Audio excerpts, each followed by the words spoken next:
Dans chaque recoin du monde ancien, il existe des cicatrices qui refusent de se refermer. Sous les sables brûlants, sous les vagues inlassables des océans, sous les couches de pierre et de siècles oubliés, reposent des énigmes qui défient non seulement notre savoir, mais aussi notre imagination. Ce ne sont pas de simples vestiges, ce sont des blessures ouvertes dans notre compréhension du passé. Des ruines taillées avec une précision mathématique, bien avant l'invention des mathématiques. Des blocs de pierre déplacés à travers des montagnes sans roues, sans machines, sans la technologie que nous considérons indispensable. Des symboles gravés dans des langues que personne ne sait lire. Des légendes transmises par des peuples qui ont disparu sans laisser de traces. Qui a construit tout cela? Pourquoi? Et surtout, comment?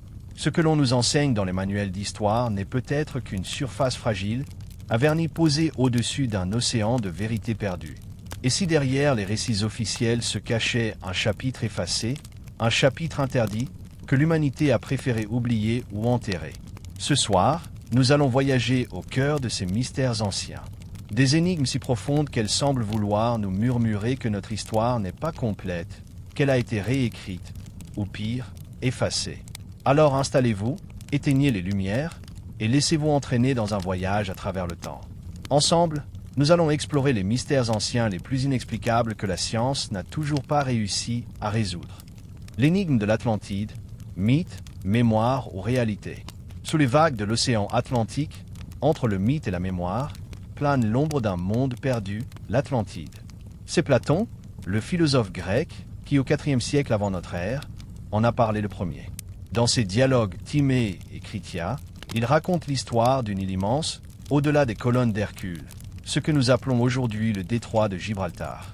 Une civilisation puissante, riche, avancée, organisée en anneaux concentriques de terre et de mer.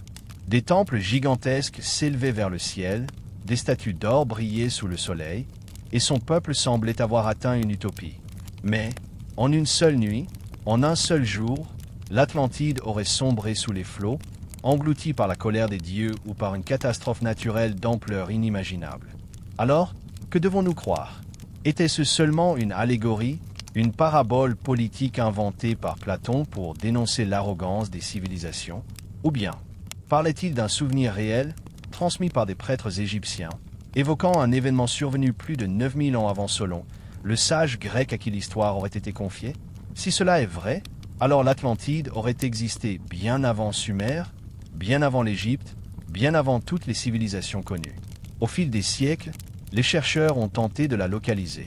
Certains pensent que l'Atlantide n'était autre que la civilisation minoenne détruite par l'éruption volcanique de Santorin vers 1600 avant Jésus-Christ.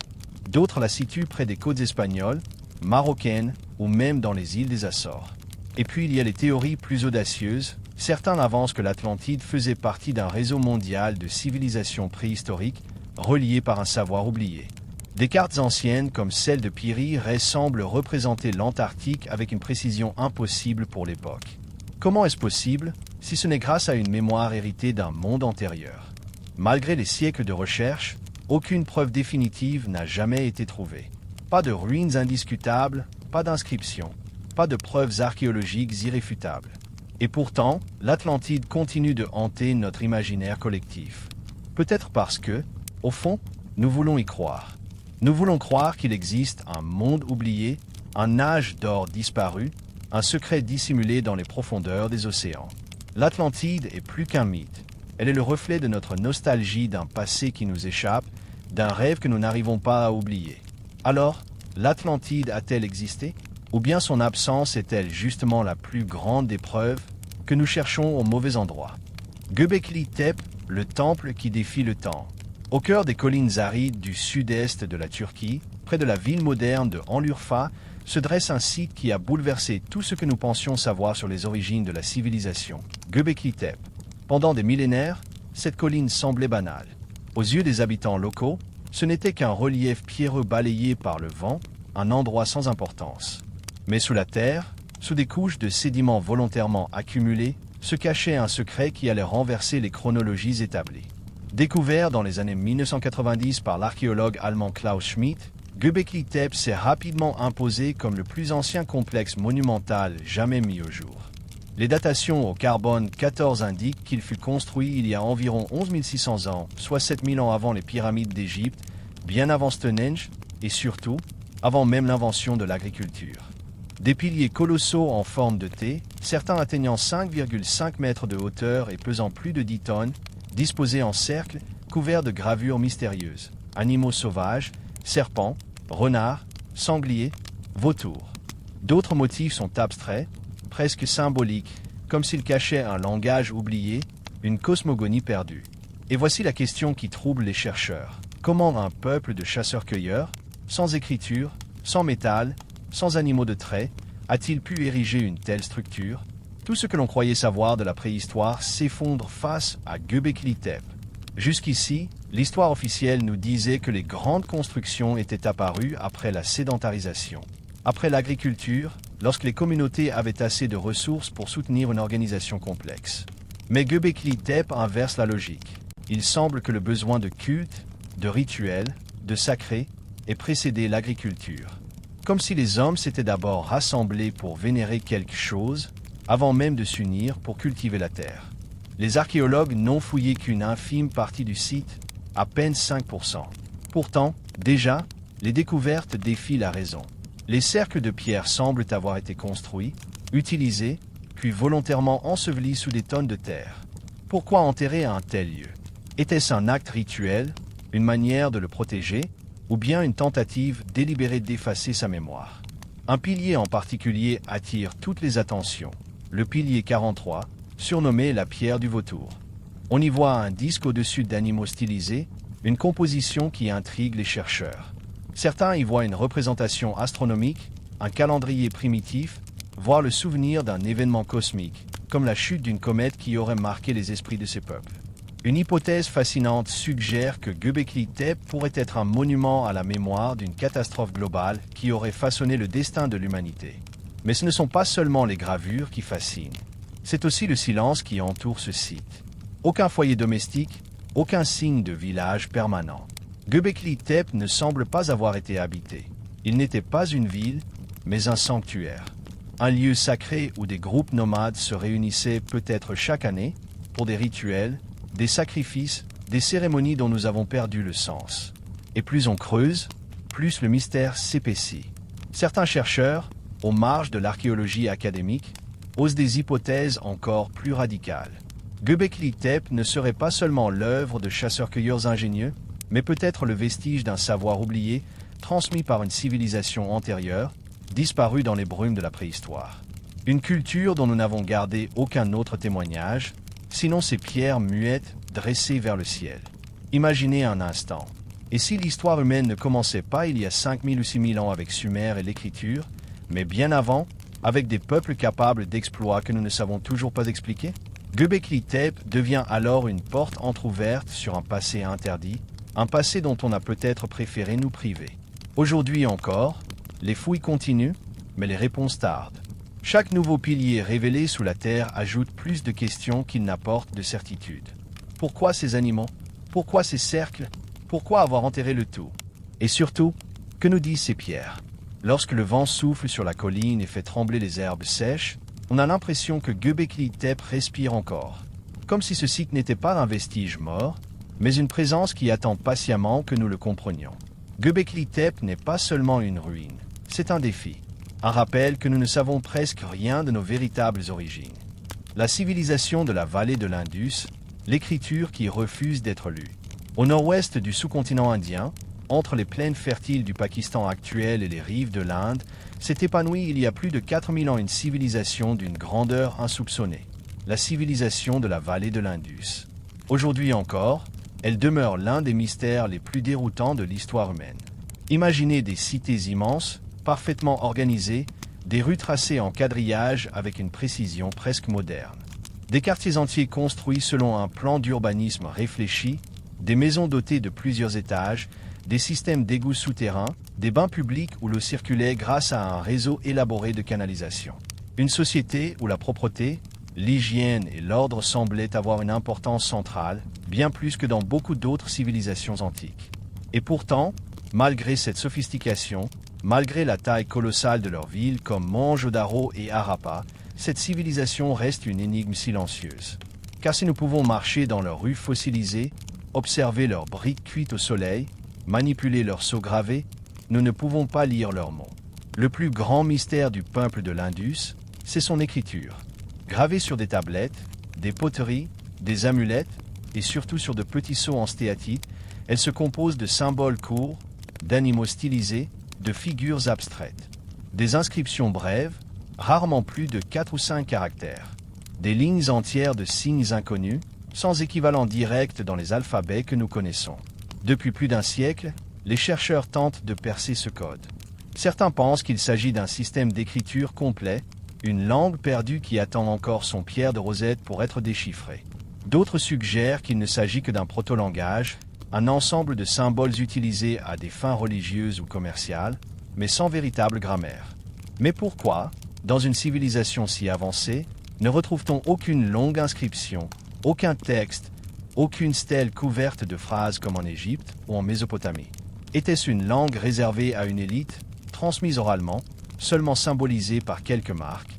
Était-ce un système de codage rituel, volontairement crypté, réservé aux initiés, ou bien une forme de communication totalement différente que nous ne comprenons pas encore? Chaque hypothèse soulève de nouvelles questions. Et derrière ce mystère linguistique se cache un autre, plus sombre encore, la disparition soudaine de cette civilisation.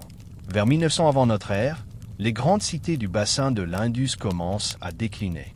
Les rues s'assèchent, les habitations se vident, les rivières changent de cours. Était-ce une catastrophe climatique, une sécheresse prolongée? Était-ce un effondrement interne, politique ou social? Ou encore une maladie dévastatrice dont aucune trace n'est restée? Le fait est que cette civilisation immense, qui comptait des centaines de milliers d'habitants et des cités comparables en taille à celles d'Égypte et de Mésopotamie, a littéralement disparu. Et avec elle, son écriture s'est éteinte. Aujourd'hui, il ne nous reste que des fragments, des milliers de petits sceaux gardés dans des musées, des symboles muets qui nous fixent depuis 4 millénaires sans jamais nous révéler leurs secrets. Chaque signe est une voix qui appelle à travers le temps, mais que nous sommes incapables d'entendre. Certains chercheurs marginaux vont plus loin encore. Ils avancent que l'écriture de l'Indus ne serait pas seulement une langue oubliée, mais le vestige d'un savoir ésotérique. Que ces symboles recelaient des connaissances spirituelles ou cosmiques, transmises d'âge en âge et volontairement cryptées. Une hypothèse radicale suggère même que leur disparition ne fut pas accidentelle, mais orchestrée, une mémoire effacée, parce qu'elle contenait quelque chose que l'humanité n'était pas prête à entendre. Quoi qu'il en soit, le silence de l'Indus nous hante, car cette civilisation, si avancée, si vaste, n'a laissé ni roi, ni guerrier célèbre, ni fresque monumentale de conquête. Seulement des briques, des égouts et des symboles que nous ne savons pas lire. Comme si tout son héritage avait été volontairement effacé. Alors, que voulait-il nous dire? Comptait-il des marchandises? Invoquait-il des dieux? Écrivait-il leur histoire? Ou bien nous ont-ils laissé un message que nous ne comprendrons jamais? Peut-être que la plus grande énigme de la vallée de l'Indus n'est pas son écriture, mais le fait qu'elle continue, 4000 ans après, à nous observer en silence, comme si elle nous rappelait que toute civilisation, aussi grande soit-elle, peut être engloutie par l'oubli. Et que nous, à notre tour, pourrions devenir un jour des mots effacés que personne ne saura plus jamais lire. Les Moaïs de l'île de Pâques, statues ou messagers, au milieu de l'océan Pacifique, à plus de 3500 km des côtes chiliennes, s'élève une petite île volcanique balayée par les vents, Rapa Nui, que nous appelons plus communément l'île de Pâques. Isolée, minuscule, perdue dans l'immensité de l'océan, elle semble un lieu improbable pour abriter l'un des plus grands mystères de l'humanité. Et pourtant, c'est là que des centaines de colosses de pierre, les célèbres Moaïs, veillent depuis des siècles, tournant leur dos à la mer, comme pour protéger la terre qui les a vus naître. Ces statues monumentales, certaines atteignant plus de 10 mètres de haut et pesant jusqu'à 80 tonnes, fascinent depuis leur découverte par les Européens au XVIIIe siècle. Taillées dans la roche volcanique du Rano Raraku, elles furent érigées par un peuple dont nous savons encore bien peu de choses. Mais la première question qui nous vient à l'esprit est la plus évidente. Comment un peuple isolé, sans métaux, sans roues, sans animaux de trait, a-t-il pu déplacer et dresser de tels géants de pierre? Les théories abondent. Certains avancent que les Moaïs furent transportés sur des rondins de bois au prix d'une déforestation massive. D'autres suggèrent qu'ils furent marchés à l'aide de cordes, basculés d'un côté à l'autre comme de gigantesques marionnettes. Mais aucun consensus n'existe. Et ce mystère technique n'est que le premier d'une longue série. Car la véritable énigme des Moai réside dans leur signification. Pourquoi ces statues? Pourquoi ces visages allongés, ces yeux vides, cette expression sévère et mélancolique qui semble défier le temps? Étaient-ce pour représenter des ancêtres divinisés, des esprits protecteurs, ou bien servaient-ils de relais entre le monde des vivants et celui des dieux? Ce que nous savons, c'est que les Moai ne sont pas de simples statues. Beaucoup sont placés sur des plateformes sacrées, les Ahu, orientées avec une précision troublante. Presque toutes tournent le dos à l'océan, comme pour protéger l'intérieur de l'île. Mais quelques-unes, rares, regardent vers la mer, comme si elles guettaient quelque chose au-delà de l'horizon. Des voyageurs, des ennemis, ou peut-être des dieux venus d'ailleurs. La culture Rapa Nui a laissé peu d'écrits. Leur histoire se transmet par légende. L'une des plus intrigantes raconte que les statues marchaient d'elles-mêmes grâce au mana, une force spirituelle mystérieuse que les prêtres savaient invoquer. Était-ce une simple métaphore ou la trace d'un savoir oublié, d'une technologie perdue qui aurait disparu avec eux? À cette énigme s'ajoute celle du déclin tragique de Rapa Nui. Lorsque les Européens découvrirent l'île en 1722, la civilisation qui avait bâti les Moai semblait déjà ruinée. Forêts disparues, famine, guerres internes. Comment une société capable de tels exploits avait-elle pu s'effondrer? Certains chercheurs parlent d'une catastrophe écologique. La déforestation nécessaire au transport des statues aurait détruit l'équilibre fragile de l'île. D'autres évoquent des conflits tribaux où les Moai eux-mêmes auraient été renversés dans des luttes de pouvoir. Mais d'autres hypothèses, plus audacieuses, voient dans ce déclin le signe d'une rupture brutale, comme si un savoir ancien avait été perdu du jour au lendemain. Et si les Moai n'étaient pas seulement des symboles religieux, mais les vestiges d'un héritage plus ancien encore, lié à un contact extérieur, certains passionnés affirment que leur style singulier ne ressemble à rien d'autre dans le Pacifique, comme s'il venait d'ailleurs, comme si l'île de Pâques avait été le dernier écho d'une civilisation disparue. Le mystère s'épaissit encore lorsqu'on observe que l'île possède aussi une écriture énigmatique, le rongo-rongo. Gravée sur des tablettes de bois, cette écriture faite de petits glyphes reste indéchiffrée à ce jour. Est-elle liée aux Moai? Transmettait-elle leur véritable fonction? Ou bien était-elle qu'une mémoire tardive d'un savoir déjà oublié? Chaque élément de Rapa Nui semble nous défier. Les Moai ne sont pas de simples sculptures, ils sont des gardiens de secrets enfouis. Leur regard vide semble nous dire « Vous ne comprenez pas encore ». Peut-être que les Moai ne sont pas seulement des statues. Peut-être sont-ils des messagers. Des relais vers une époque où l'homme dialoguait autrement avec le cosmos, où la pierre elle-même était un langage sacré. Peut-être sont-ils la preuve qu'une civilisation isolée, avec des moyens limités, peut atteindre des sommets de créativité et de mystère que nous sous-estimons encore. Aujourd'hui, sous le ciel vaste du Pacifique, les Moai continuent de veiller. Et quiconque se tient face à eux ressent ce mélange de fascination et d'inquiétude, comme si ces visages immobiles, figés dans la roche depuis des siècles, savaient quelque chose que nous ignorons. Et si, derrière leur silence, se cachait le souvenir d'un monde perdu, d'une mémoire interdite, que nous ne sommes pas encore prêts à entendre. Les pyramides d'Égypte, tombeaux ou héritage d'un savoir oublié. Sous le soleil écrasant du désert, au bord d'une île, se dressent des géants de pierre qui défient le temps. Depuis plus de 4 millénaires, les pyramides d'Égypte observent le monde en silence, comme si elles veillaient sur un secret trop grand pour être révélé. Parmi elles, la grande pyramide de Khéops domine le plateau de Gizeh, monument colossal, défi à la logique et à l'imagination humaine. On nous répète qu'il ne s'agit que de tombeaux, construits pour abriter les pharaons dans leur voyage vers l'éternité. Pourtant, à mesure que l'on scrute ces édifices, le doute s'installe. Les pyramides ne se contentent pas de poser des questions. Elles nous provoquent comme si leur véritable sens nous échappait volontairement. Car avant tout, il y a l'énigme de la construction. Plus de 2 millions de blocs de calcaire et de granit, certains pesant plus de 70 tonnes, assemblés avec une précision telle que même une lame de rasoir peine à se glisser entre eux. Officiellement, l'ensemble aurait été édifié en 20 ans. Cela impliquerait qu'un bloc entier ait été extrait, transporté, ajusté et posé toutes les 2 minutes, sans interruption, jour et nuit, pendant 2 décennies. Cette cadence vertigineuse semble dépasser les capacités d'une civilisation privée de machines modernes, de roues adaptées et d'animaux de trait. Comment expliquer alors que de tels colosses de pierre aient été déplacés sur des dizaines, parfois des centaines de kilomètres? Les hypothèses de rampes colossales ou de systèmes ingénieux de cordes et de leviers existent, mais aucune ne parvient à résoudre complètement l'équation. La question demeure suspendue, comme une énigme qui n'attend pas vraiment de réponse, mais une redécouverte. Et puis il y a l'orientation.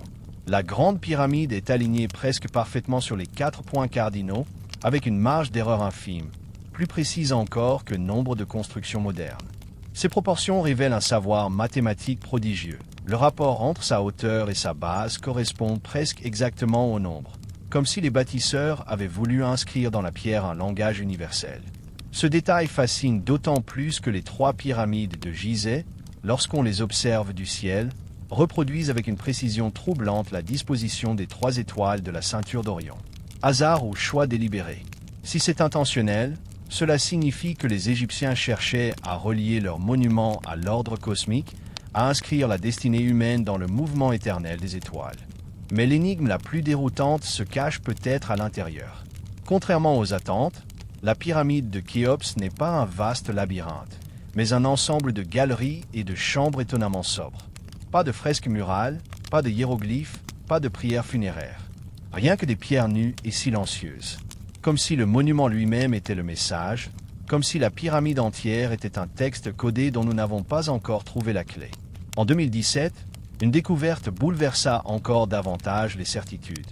Grâce à une technologie de myographie, les chercheurs mirent en évidence l'existence d'un immense espace vide, une cavité longue de 30 mètres, cachée depuis toujours dans les entrailles du monument. Pourquoi cette chambre reste-t-elle inaccessible? Que abrite-t-elle?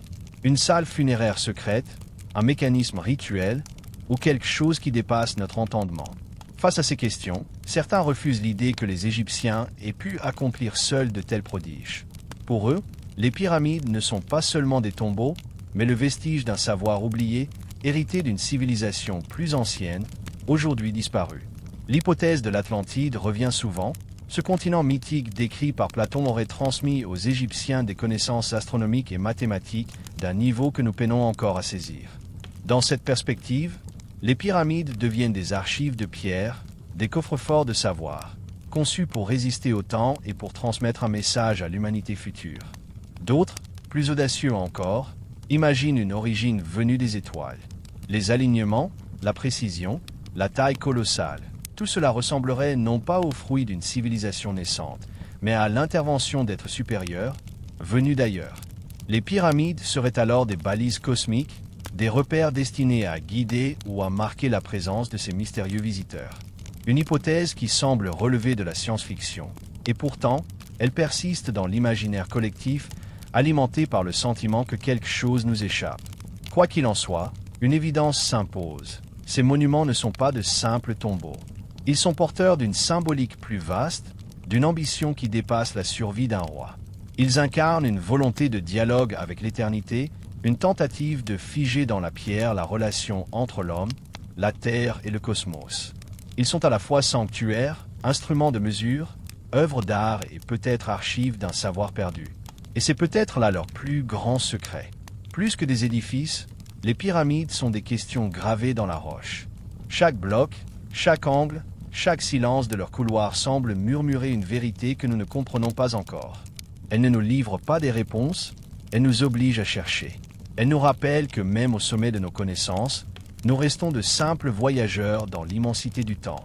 Et qu'au-delà de nos certitudes, il existe toujours un horizon de mystère que nous n'avons pas encore franchi. Ainsi, sous le soleil éternel du désert, les pyramides continuent de défier notre raison. Elles se dressent comme des énigmes vivantes, non pour être résolues, mais pour nous rappeler que certaines vérités ne se révèlent qu'à ceux qui osent questionner l'impossible. Les dogs, messagers des dieux ou voyageurs des étoiles. Au cœur du Japon ancien, bien avant les samouraïs, avant même que l'écriture n'imprime son sceau sur l'histoire, une civilisation mystérieuse a laissé derrière elle des traces silencieuses, la culture Jemon. Pendant des millénaires, ces hommes et ces femmes vivaient en harmonie avec la nature, façonnant la terre, la pierre et le feu. Ils chassaient, pêchaient, cultivaient, mais surtout, ils créaient.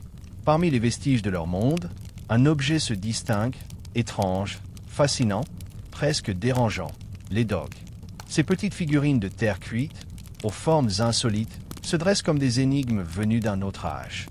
Leurs yeux démesurés, leur corps disproportionné, leurs motifs gravés avec soin nous défient encore aujourd'hui. Qui étaient-elles? Des représentations de divinités, des idoles rituelles, ou bien les témoins d'une rencontre qui dépasse les frontières de notre histoire officielle? Les dogs, datés entre 14 000 et 400 avant notre ère, mesurent généralement de 10 à 30 cm. Pourtant, leur taille réduite ne diminue en rien leur puissance symbolique.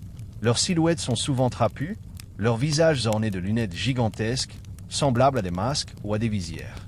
Certains arborent des membres exagérément larges, d'autres semblent revêtir des combinaisons décorées de motifs géométriques complexes. Pour les archéologues classiques, il s'agirait d'objets rituels liés à la fertilité, peut-être des talismans pour protéger les naissances, conjurer la maladie ou invoquer la prospérité. Pourtant, cette explication, aussi rationnelle soit-elle, n'épuise pas le mystère. Car plus on observe ces figurines, plus elles semblent nous regarder en retour, comme si elles portaient en elles une mémoire étrangère à ce monde. Certains chercheurs voient dans leurs formes étranges une tentative de représenter des états spirituels, des visions chamaniques. Dans les rituels, les dogs auraient pu être brisés délibérément, comme pour libérer une force, une essence invisible. Mais une autre hypothèse, plus troublante encore, s'impose, et si ces figurines n'étaient pas seulement symboliques, mais descriptives, leur apparence étrange rappelle, à s'y méprendre, les équipements modernes, casques, lunettes de protection, tenues pressurisées. Pour les amateurs d'archéologie alternative, les dogs ne représentent pas des dieux, mais des visiteurs venus d'ailleurs. Des voyageurs des étoiles que les hommes de Gemont auraient contemplés, puis immortalisés dans la terre cuite. Cette idée peut sembler fantaisiste, mais elle gagne en force lorsqu'on observe les détails. Les immenses yeux en amande ressemblent à des lentilles, les formes arrondies des corps évoquent des combinaisons hermétiques, et certains motifs rappellent étrangement des circuits ou des coutures techniques. Même la posture de certaines figurines donne l'impression qu'elles peinent à se mouvoir dans un environnement qui n'est pas le leur. S'agit-il de simples coïncidences ou d'un souvenir fidèle d'un contact ancien? Si tel est le cas, alors les dogs seraient l'un des témoignages matériels les plus anciens d'une rencontre entre l'homme et ce que nous appelons aujourd'hui des extraterrestres. Mais il existe une autre piste, tout aussi fascinante. Et si les dogs étaient des messagers entre les mondes? Dans les mythes japonais, les frontières entre le visible et l'invisible sont fragiles.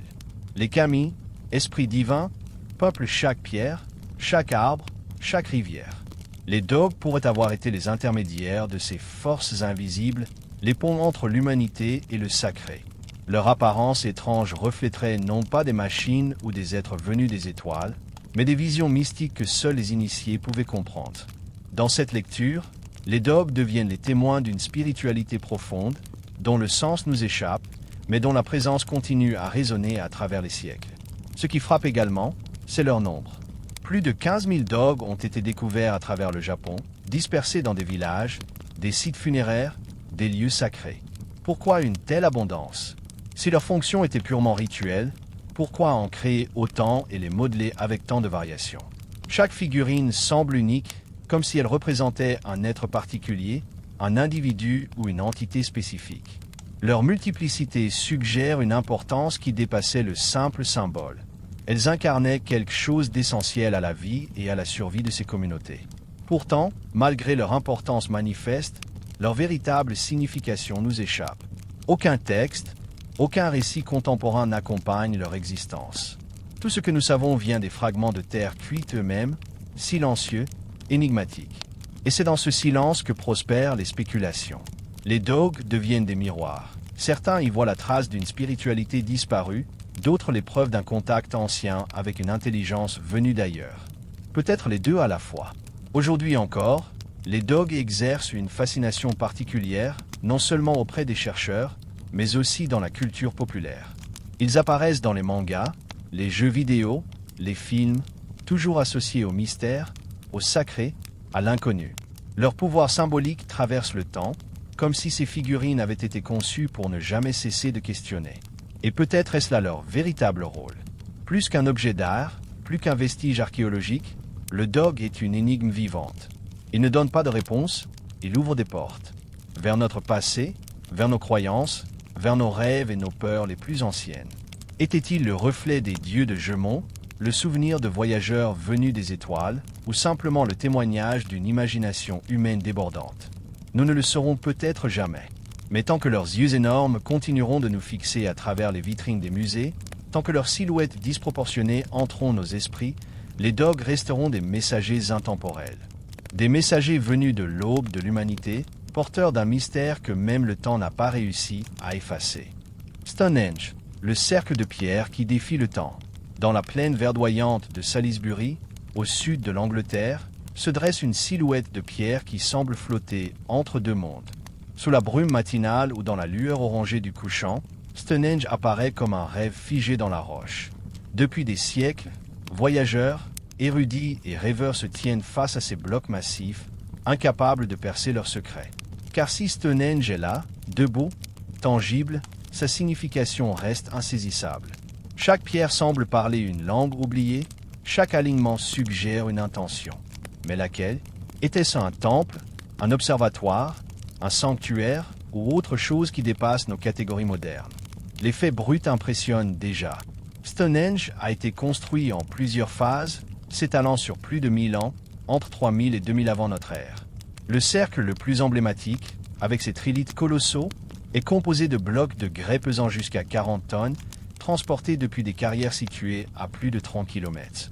Encore plus mystérieux, certaines pierres plus petites, les fameuses Bluestone, proviennent du pays de Galles, à plus de 250 km de là. Comment ces pierres ont-elles été déplacées à une époque où la roue n'était pas encore largement utilisée? Par radeau, par traîneau, par rouleau de bois? Aucune hypothèse n'apporte une réponse définitive. Ce simple transport défie l'entendement, comme si les bâtisseurs possédaient des techniques dont nous avons perdu la mémoire. Mais la véritable énigme n'est pas seulement dans le transport, mais dans l'agencement. Les pierres de Stonehenge ne sont pas disposées au hasard. Leur alignement avec le solstice d'été et d'hiver révèle une connaissance précise des cycles célestes. Chaque année, au lever du soleil du solstice d'été, les rayons traversent parfaitement l'axe principal du monument, illuminant l'intérieur du cercle avec une exactitude troublante. Était-ce une coïncidence, ou bien le signe que Stonehenge était un gigantesque calendrier de pierre, un instrument astronomique conçu pour marquer le rythme des saisons, des récoltes, des rituels? Certains chercheurs pensent que Stonehenge n'était pas seulement un observatoire, mais aussi un lieu de rassemblement où des communautés dispersées se réunissaient pour célébrer, échanger, renforcer leurs liens sociaux et spirituels. D'autres voient en lui un centre de guérison, un sanctuaire où les malades venaient chercher une énergie mystérieuse.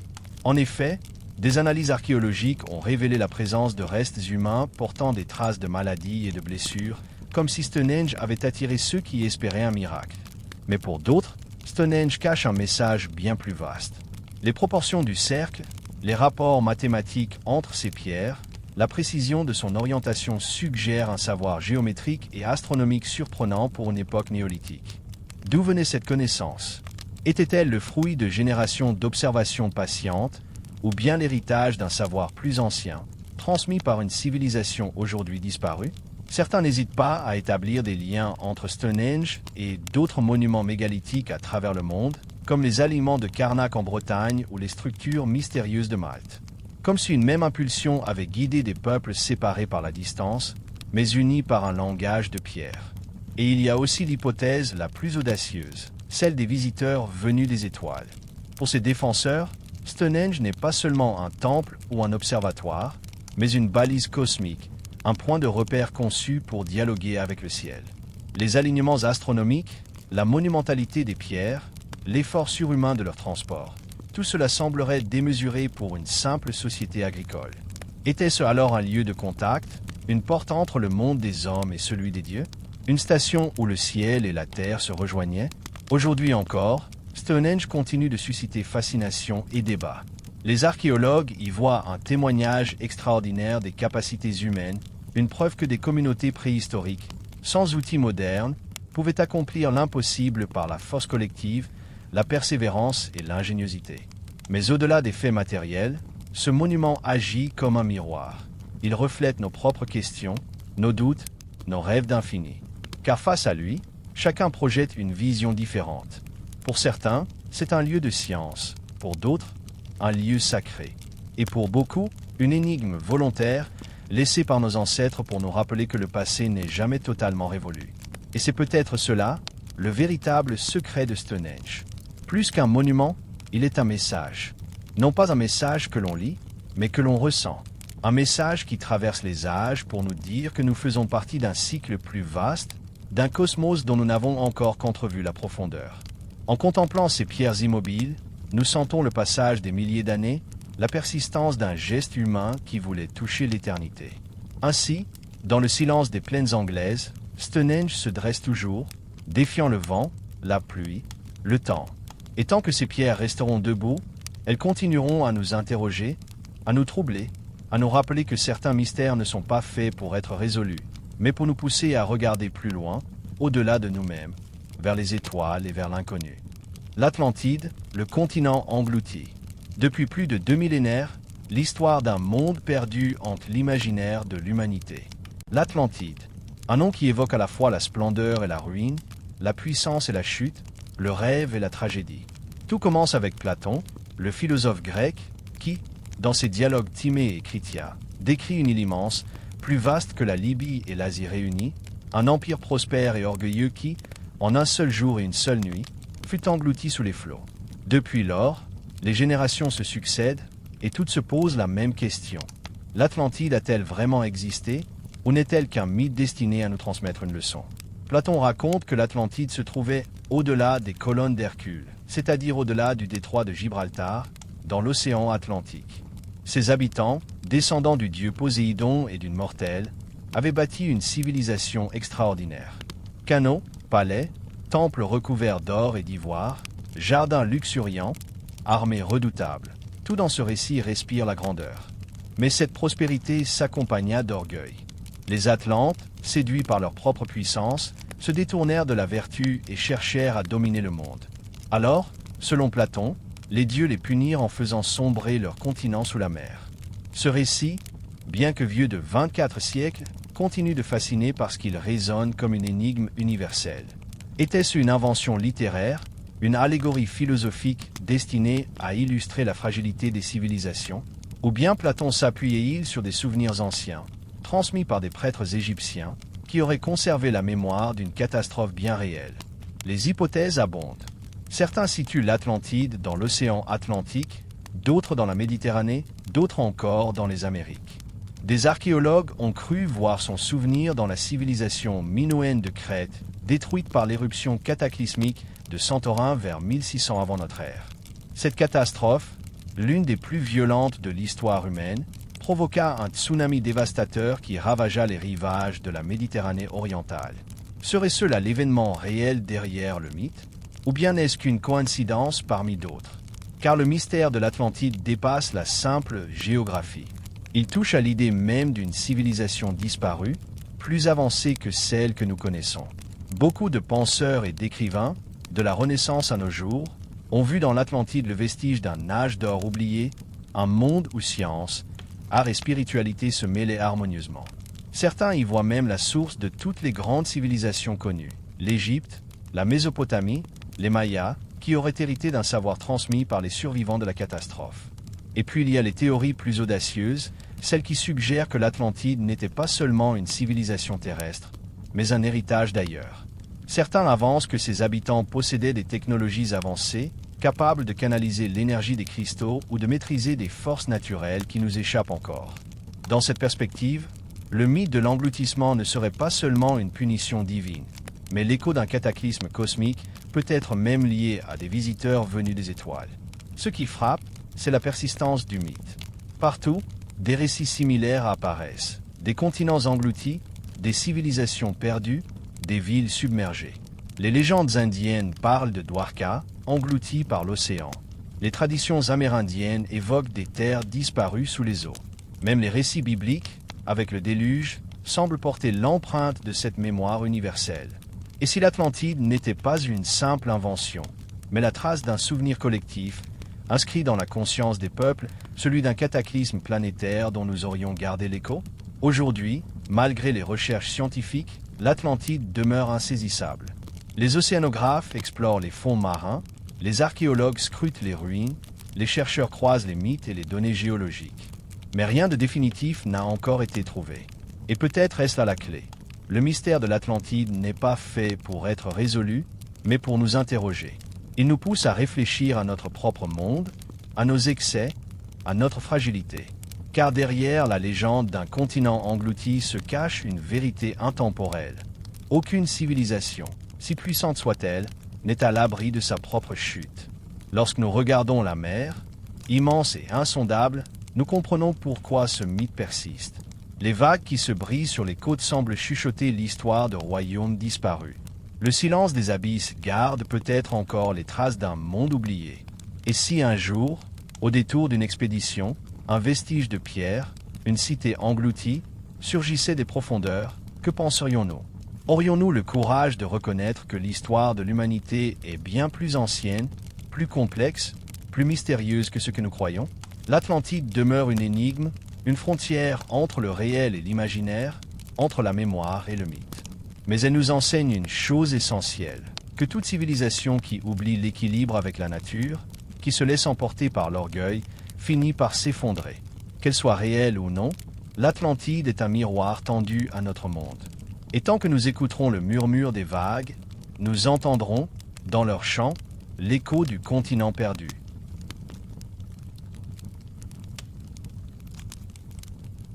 Les lignes de Nazca. Dans les déserts arides du sud du Pérou, là où le vent balaie des plaines sans fin et où la chaleur brûle la terre, s'étend l'un des mystères les plus troublants de l'humanité. Depuis les airs, apparaissent des lignes immenses, droites comme tracées par une main divine, s'étendant sur des kilomètres, formant des figures géométriques parfaites, des animaux stylisés, des spirales, des formes dont le sens échappe encore à notre compréhension. Ce sont les célèbres lignes de Nazca, gravées dans le sol entre 500 avant et 500 après notre ère, mais qui, paradoxalement, ne se révèlent dans toute leur majesté qu'à des centaines de mètres au-dessus du sol. Comment un peuple ancien, sans avion, sans satellite, sans technologie moderne, a-t-il pu concevoir des dessins visibles seulement depuis le ciel? Et plus encore, pourquoi? Ces géoglyphes couvrent près de 500 km² et représentent des figures étonnantes. Un colibri aux ailes délicates, une araignée aux pattes démesurées, un singe à la queue spiralée, un condor gigantesque et d'innombrables lignes droites qui semblent s'étirer vers l'infini. Gravées en retirant les pierres sombres de la surface pour révéler le sol clair en dessous, elles n'ont été préservées que grâce à l'extraordinaire sécheresse du désert. Mais la précision, l'ampleur et l'organisation de ces œuvres défient encore l'entendement. Qui étaient ces artistes du désert, capables de transformer une plaine entière en un livre de symboles à ciel ouvert? Étaient-ce de simples offrandes aux dieux, ou bien un message codé que nous n'avons toujours pas su traduire? Certains archéologues avancent que ces lignes étaient des chemins rituels, tracés pour accompagner des processions religieuses. D'autres pensent qu'elles étaient liées à l'astronomie, des sortes de cartes célestes où chaque figure correspondait à une constellation, un calendrier cosmique destiné à suivre les cycles agricoles et les saisons. Mais d'autres hypothèses vont bien plus loin. Car comment expliquer que, sans outils de mesure modernes, ces lignes s'étirent parfaitement droites sur des kilomètres? Comment expliquer des proportions si précises dans les animaux, visibles seulement du ciel, alors que les habitants de Nazca n'avaient aucune manière connue de prendre de la hauteur pour vérifier leur travail? Au fil des siècles, les théories les plus audacieuses ont fleuri. Certains y voient la trace de dieux venus du ciel, les fameux visiteurs dont parlent les mythes andins. D'autres suggèrent que les lignes auraient pu servir de piste d'atterrissage pour des machines mystérieuses. Hypothèse fantaisiste, peut-être, mais qui continue d'alimenter l'imaginaire collectif. Car plus nous regardons ces figures, plus elles semblent échapper à une logique purement terrestre.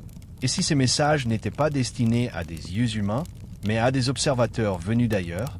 Pourtant, il suffit de marcher sur le sol de Nazca pour ressentir le poids du mystère. On ne voit rien.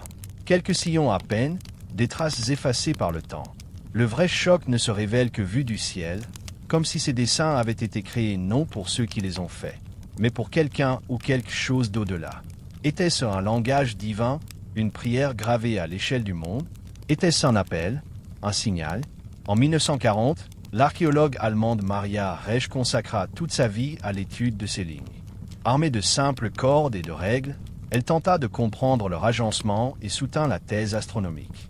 Elle voyait dans ces figures un gigantesque observatoire, un calendrier solaire et lunaire permettant d'anticiper les pluies rares mais vitales du désert. Pourtant, malgré ces décennies de recherche, le secret resta entier.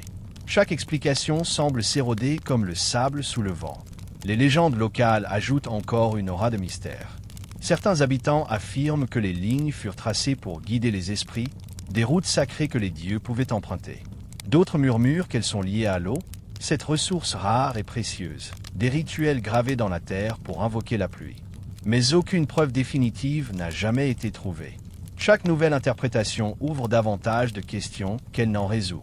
Aujourd'hui, avec les drones et l'imagerie satellite, de nouvelles figures continuent d'être découvertes, comme si le désert n'avait pas encore livré tout son secret. Et pourtant, même avec la technologie moderne, nous restons incapables de dire avec certitude pourquoi ces géants de pierre ont été tracés. Leur mystère résiste au temps, aux études, aux hypothèses. Peut-être est-ce précisément cela qui fascine. Le sentiment d'une énigme inscrite dans la terre même, défiant toute logique, défiant même notre besoin de réponse.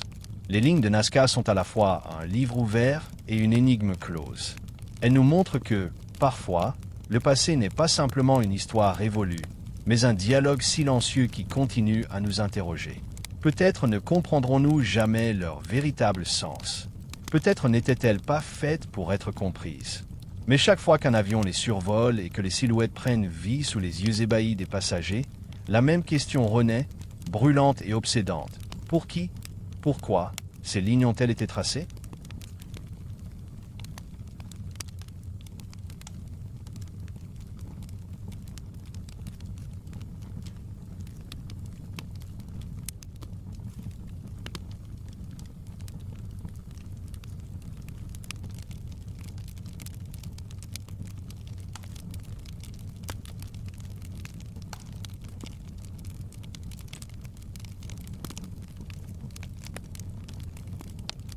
Le manuscrit de Voynich.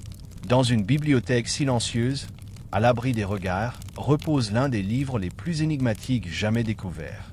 Reliés de cuir, ces pages jaunies portent des dessins étranges et des textes rédigés dans une langue que personne, en plus de 5 siècles, n'a jamais réussi à comprendre.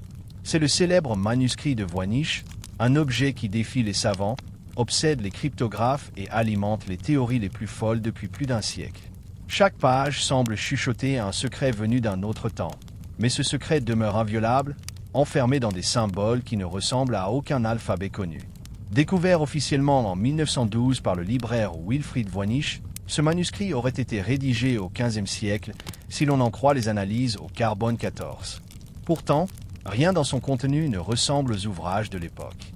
Les pages sont couvertes de figures étranges, des plantes qui n'existent dans aucun herbier connu, des femmes nues immergées dans des bains d'eau verte reliés par des tuyaux complexes, des constellations mystérieuses, des cercles qui rappellent des diagrammes astronomiques, et surtout, des centaines de paragraphes écrits dans un alphabet indéchiffrable. Ce n'est ni du latin, ni du grec, ni de l'arabe, ni aucune autre langue identifiée. C'est comme si un peuple entier avait inventé une écriture, l'avait utilisée pour un seul livre, puis avait disparu à jamais. Depuis son apparition dans le monde moderne, le manuscrit a attiré l'attention des plus grands déchiffreurs. Pendant la Seconde Guerre mondiale, les cryptanalystes qui avaient percé les codes secrets de l'armée ennemie se sont attaqués à ce texte. Ils ont réussi à briser des systèmes de communication militaires, mais face au Voynich, ils ont échoué. Aucun algorithme, aucune logique ne semble s'appliquer à ce langage.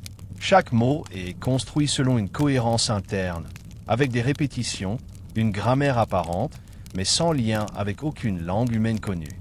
C'est un texte qui semble à la fois parfaitement structuré et absolument incompréhensible. Alors, qui l'a écrit ? Certains pensent qu'il s'agissait d'un canular médiéval, une œuvre inventée pour impressionner un riche collectionneur et soutirer de l'argent. Mais si tel était le cas, pourquoi un faussaire se serait-il donné tant de mal à inventer un alphabet complet, à créer des centaines de mots cohérents, à remplir plus de 200 pages de textes accompagnés d'illustrations étranges ? Un canular demande moins d'efforts, et pourtant ici, tout semble avoir été construit avec une précision délibérée. D'autres y voient l'œuvre d'un alchimiste, d'un savant cherchant à dissimuler ses découvertes sous un voile codé pour les protéger des persécutions religieuses. Peut-être que ces plantes impossibles sont des symboles d'ingrédients secrets, peut-être que ces femmes baignées représentent des rituels alchimiques, peut-être que les constellations sont la clé d'un savoir perdu. Mais il existe aussi des hypothèses plus troublantes. Certains chercheurs marginaux avancent que ce texte n'est pas humain. Il pourrait être le vestige d'un contact avec une intelligence étrangère, un message venu d'ailleurs. Les illustrations botaniques représenteraient alors une flore d'un autre monde, incompréhensible pour nos yeux. Les diagrammes seraient des cartes stellaires et l'alphabet, une langue universelle qui nous échappe. Une hypothèse audacieuse, rejetée par la science officielle, mais qui persiste dans l'imaginaire collectif. L'énigme s'épaissit encore lorsque l'on découvre que même les dessins semblent codés. Les plantes représentées ne correspondent à aucune espèce existante, mais elles ressemblent parfois à des hybrides, comme si l'auteur avait combiné plusieurs végétaux en un seul. Les diagrammes astronomiques ne correspondent à aucune carte du ciel connue, et pourtant ils semblent suivre une logique cosmique. Les femmes qui plongent dans des bassins reliés par des conduits ressemblent à des représentations symboliques d'un système que nous n'avons pas les clés pour comprendre. Tout semble avoir un sens, mais ce sens nous échappe. Des tentatives récentes, utilisant l'intelligence artificielle, ont essayé de percer le secret. Certains programmes affirment que la langue pourrait être un dérivé d'une ancienne langue sémitique, d'autres pensent y voir des traces d'un langage inventé de toutes pièces. Mais chaque traduction proposée s'effondre lorsqu'on l'examine de près. Le mystère reste intact, insaisissable, comme si le manuscrit résistait volontairement à toute tentative de dévoilement. Et si ce livre n'avait pas été fait pour être compris? Et si son but n'était pas de transmettre un savoir, mais de provoquer l'émerveillement, la perplexité ou même la confusion? Peut-être que le manuscrit de Voynich est lui-même une énigme, une sorte d'artefact rituel dont le pouvoir réside dans son opacité. Une œuvre destinée à traverser les siècles sans jamais livrer son secret, rappelant à chaque génération que certaines vérités nous resteront à jamais cachées. Pourtant, face à lui, on ne peut s'empêcher d'espérer. On tourne ces pages comme on entr'ouvre une porte interdite, cherchant un indice, un signe, une fissure dans ce mur de silence. Et dans ce silence, une étrange sensation persiste. Et si, un jour, une clé apparaissait, un détail que nous n'avions pas vu, et que tout ce texte, d'un seul coup, s'illuminait, révélant un message que l'humanité attend depuis des siècles? Le manuscrit de Voynich est une promesse, une provocation, un miroir de notre désir de savoir. Et tant que son secret ne sera pas brisé, il continuera à hanter nos rêves comme une voix oubliée qui appelle à travers le temps. Les crânes de cristal. Dans les vitrines feutrées de certains musées, ou dans les mains de collectionneurs qui jurent détenir un fragment de l'impossible, reposent des objets qui semblent défier tout ce que nous croyons savoir de l'histoire. Les crânes de cristal. Sculptés dans des blocs de quartz translucides, polis avec une précision qui paraît presque mécanique, ces crânes humains grandeur nature suscitent depuis plus d'un siècle fascination, peur et suspicion. Leur origine reste floue, leur authenticité contestée, mais le magnétisme qu'ils exercent est indéniable. Car chaque fois que nos yeux se posent sur ces visages de cristal, une question obsédante surgit. Qui les a façonnés? Et dans quel but? Selon la version la plus répandue, ces crânes auraient été découverts en Amérique centrale, au cœur de territoires autrefois habités par les Mayas et les Aztèques. Certains affirment qu'ils furent exhumés dans des temples, d'autres qu'ils apparurent mystérieusement dans des collections privées au XIXe siècle, sans provenance claire. On raconte que les prêtres précolombiens utilisaient ces objets lors de rituels ésotériques et que chaque crâne renfermait une force particulière, capable de communiquer avec les dieux ou d'ouvrir des portes vers d'autres mondes. Mais aucune preuve archéologique solide ne confirme ces récits. Ils sont enveloppés d'une brume de légendes, entre mythe et réalité.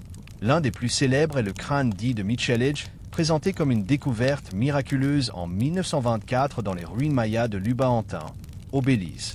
Sa surface est si parfaitement polie qu'aucune marque d'outil n'y est visible.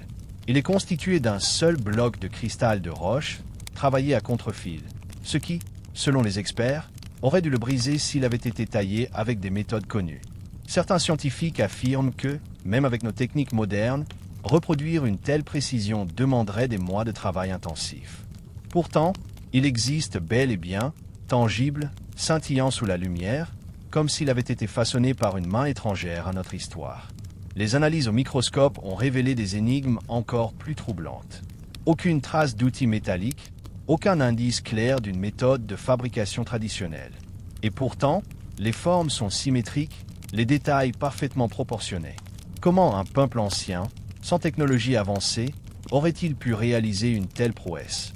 Les sceptiques suggèrent que ces crânes seraient en réalité des fabrications européennes du XIXe siècle, inspirées par la fascination pour les cultures mésoaméricaines. Mais si tel était le cas, pourquoi tant d'efforts pour créer des objets qui défient encore aujourd'hui nos capacités? Pourquoi leur aura de mystère persiste-t-elle malgré toutes les tentatives de démystification?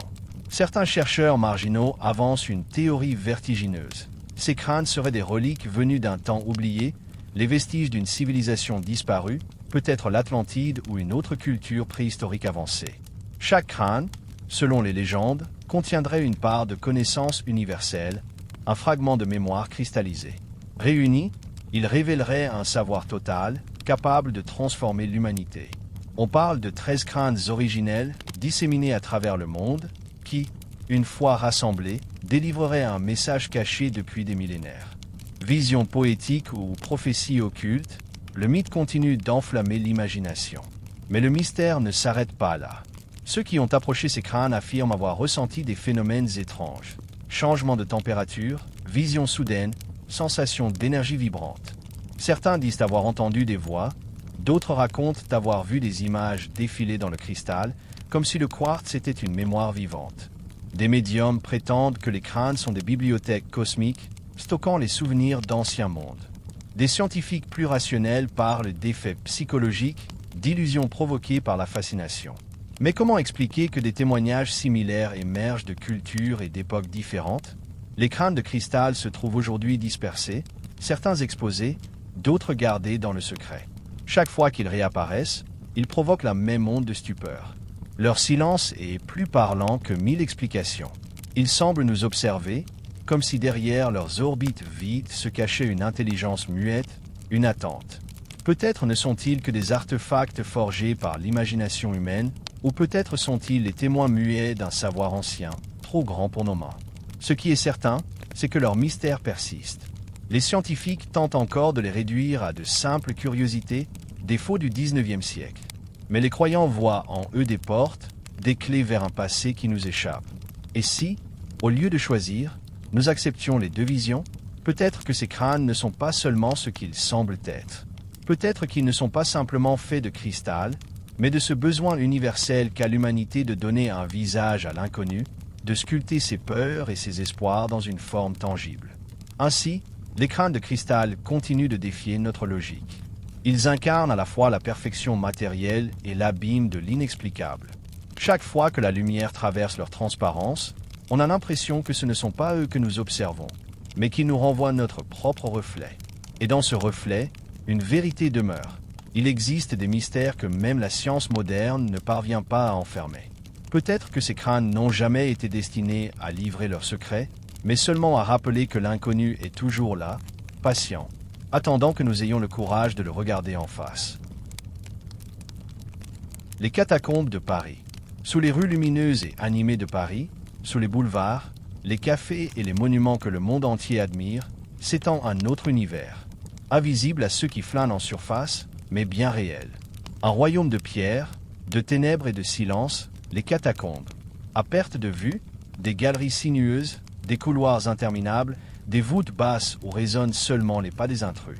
Et dans ces boyaux souterrains, des millions de crânes et d'ossements empilés, formant des murailles macabres. Paris, capitale de la lumière, repose littéralement sur une mer de mort. À l'origine, ces galeries n'avaient rien de funéraire. Elles étaient des carrières, d'immenses excavations creusées pour extraire la pierre calcaire qui servit à bâtir Notre-Dame, le Louvre et tant d'autres merveilles. Mais à la fin du XVIIIe siècle, Paris étouffait sous ces cimetières. Les fosses étaient pleines, les charniers débordaient et les maladies menaçaient. Les autorités décidèrent alors de transférer les dépouilles dans les carrières abandonnées. Des charrettes passaient la nuit, chargées de corps, escortées de prêtres récitant des prières. Ainsi, peu à peu, les catacombes devinrent une immense nécropole, une ville des morts sous la ville des vivants. Aujourd'hui encore, on estime que plus de 6 millions de Parisiens reposent là-dessous. Les os sont disposés avec une étrange esthétique, formant des murs parfaitement symétriques, des colonnes de tibia, des alignements de crâne. Certains coins ressemblent à des chapelles de pierre, avec des inscriptions gravées, des phrases latines rappelant la vanité de l'existence. Mais ce qui frappe le plus, c'est le silence. Dans ce labyrinthe, le temps semble suspendu. On marche parmi les restes anonymes d'hommes, de femmes, d'enfants, et chaque crâne semble observé, figé dans une éternité immobile. Pourtant, les catacombes ne sont pas qu'un simple ossuaire. Elles sont aussi un territoire de légende. Depuis des siècles, des histoires circulent, des apparitions, des voix étranges, des lanternes qui s'éteignent soudain, des visiteurs perdus qui ne retrouvent jamais la sortie. Certains parlent de sectes qui se réunissent dans les profondeurs, de rituels occultes pratiqués à la lueur des bougies, entourés de squelettes muets. En 2004, la police découvrit par hasard un cinéma clandestin, installé dans une salle des catacombes avec des fauteuils, un projecteur et même un bar. Le lieu était alimenté en électricité, mais personne ne sut jamais qui l'avait construit ni comment il fonctionnait. À côté, les policiers trouvèrent une inscription glaçante. « Ne cherchez pas à nous trouver ». Les explorateurs urbains, appelés cataphiles, s'aventurent encore aujourd'hui dans ces galeries interdites. Ils racontent la sensation étrange de se perdre dans un espace qui semble infini, où chaque tunnel en cache un autre, où chaque croisement est une invitation au vertige.